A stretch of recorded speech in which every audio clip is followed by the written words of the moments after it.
Hello बच्चों। हमारा प्रश्न दिया हुआ है, दिए गए यौगिकों साइक्लोहेक्सेनॉल पहला यौगिक, दूसरा है एसिटिक अम्ल, तीसरा है 2,4,6 ट्राई नाइट्रोफिनॉल और चौथा है फिनॉल में अम्लीयता का घटता क्रम होगा। अम्लीयता का घटता क्रम क्या होगा ये हमें जानना है। तो सबसे पहले हम लोग को जानना है साइक्लोहेक्सेनॉल के बारे में। तो मुख्य अवधारणा क्या हो गई, हमें अम्लीयता के क्रम को जानना है। तो हम लोग को सबसे पहले जानना होगा कि अम्लीयता किस पर आश्रित होगा, अम्लीयता कहाँ पे घटेगा कहाँ पे बढ़ेगा, इसको जानना जरूरी है। तो मुख्य अवधारणा में अगर हम लोग देखें तो मुख्य अवधारणा में हम लोग बोल सकते हैं अम्लीयता के बारे में कि अम्लीय अगर अम्लीयता जो होगा वो सीधा समानुपाती होगा संगत ऋणायन के अस्थायित्व पर, के अस्थायित्व या अम्लीयता सीधा समानुपाती होता है माइनस आई प्रभाव या माइनस प्रभाव के। ठीक है। और व्युत्क्रमानुपाती होता है प्लस आई प्रभाव के तथा प्लस एम प्रभाव के। ठीक है। तो यहां पर एक एक करके हम लोग देख लेते हैं कि क्या है। पहला है साइक्लोहेक्सेनॉल। साइक्लोहेक्सेनॉल तो ये हेक्सेन हो गया, साइक्लोहेक्सेन हो गया। यहाँ पे CH2 हर जगह पे है। एक जगह पर क्या है, OH जुड़ा हुआ है। साइक्लोहेक्सेनॉल ये अल्कोहल जुड़ा हुआ है एक जगह पे। तो यहां पर जब ये बनेगा तो ये क्या करेगा, ये O जो होगा वो माइनस फॉर्म में आएगा इस प्रकार से। तो ये बहुत ही अस्थायी होगा, बहुत ही अस्थायी होगा। ये बहुत ही अस्थायी होने के क्या कारण है, तो यहां पे प्लस आई प्रभाव पड़ेंगे। किस तरफ से, एक इस तरफ से प्लस आई प्रभाव पड़ेगा, एक इस तरफ से प्लस आई प्रभाव पड़ेगा। तो यहां पर दो प्लस आई प्रभाव दिखेगा, दो प्लस आई प्रभाव दिखेगा। जहां पर आई प्रभाव ज्यादा होगा अम्लीयता वहां पे क्या होगा, कम होगा। तो इसकी अम्लीयता जो होगी वो कम हो जाएगी। पहली की अम्लीयता सबसे सबसे कम अम्लीयता, ठीक है, सबसे कम अम्लीयता, इसी वजह से ये दिखाएगा।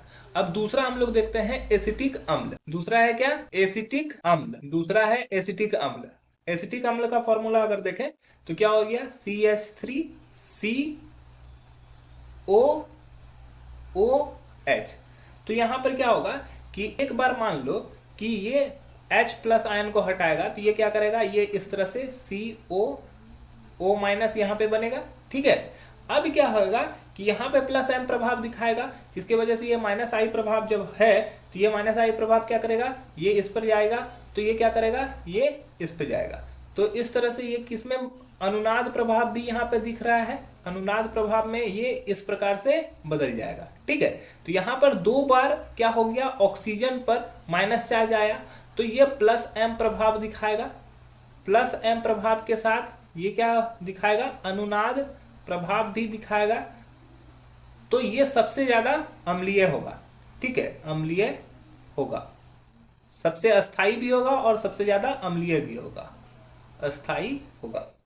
ठीक है, क्योंकि हम लोग जानते हैं कि क्या जानते हैं, अम्लीयता किसके सीधा समानुपाती होता है, directly proportional to the plus M प्रभाव होता है। ठीक है। तो डायरेक्टली प्रोपोर्शनल प्लस एम के डायरेक्टली प्रोपोर्शनल होता है। तो प्लस एम प्रभाव तो यहाँ पे दो दो बार लगा है। ठीक है। तो ये सबसे ज्यादा अम्लीय होगा। तीसरा हमारा जो दिया हुआ है वो तीसरा में दिया हुआ है 2,4,6 टाई नाइट्रोफिनॉल। ठीक है। तो पहले फिनॉल बना लेते हैं। ये हो गया हमारा फिनॉल। ठीक है, ये फिनॉल हो गया 2,4,6 ट्राइनाइट्रोफिनॉल।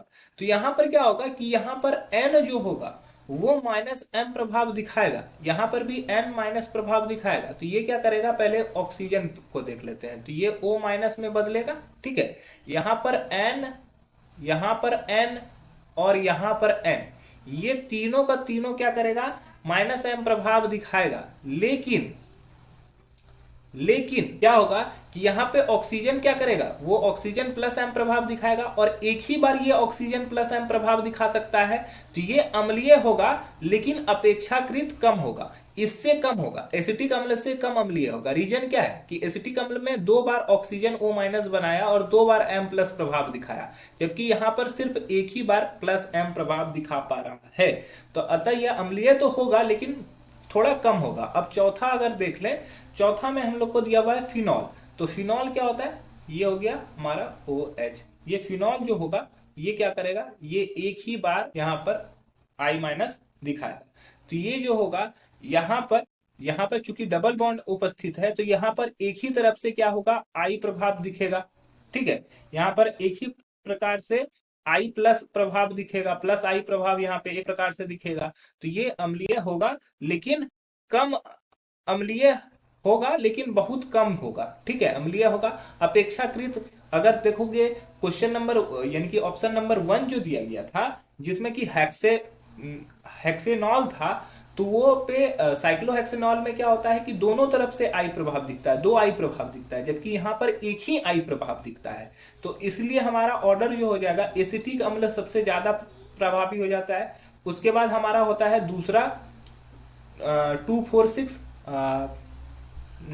Try nitrophenol.